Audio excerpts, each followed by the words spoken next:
Hello, আসসালামু আলাইকুম।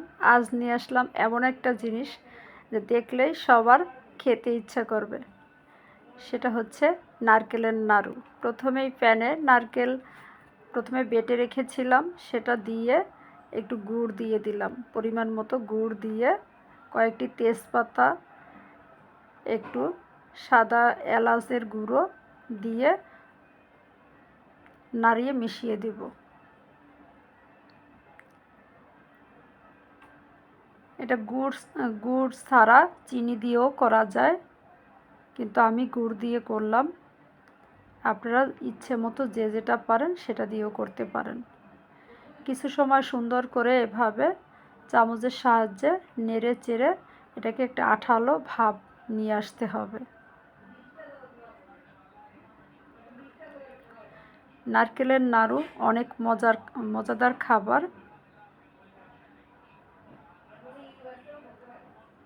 বিশেষ করে পূজার সময় এটি প্রত্যেকের ঘরে ঘরেই থাকে। নারকেলের নাড়ু তৈরি করা হয়।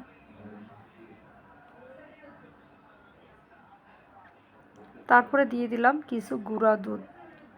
গুঁড়া দুধ দেওয়ার ফলে নাড়ুটা আরও আঠালো হয়ে যাবে। আরেকটু পরিমাণ মতো দিয়ে দিলাম, যাতে আঠালো ভাব কম ছিল, তাই আরেকটু দিয়ে দিলাম গুঁড়া দুধ। এবারে হাতের সাহায্যে বানিয়ে দেখাবো। প্রথমেই হাতে একটু তেল মেখে প্রত্যেকটা নাড়ু গোল আকারে শেপ করে বানিয়ে নিতে হবে। এবারে হাতের সাহায্যে বানিয়ে নিলাম পরিবেশনায়। ভিডিওটি ভালো লাগলে লাইক, শেয়ার, কমেন্টস করবেন। ধন্যবাদ।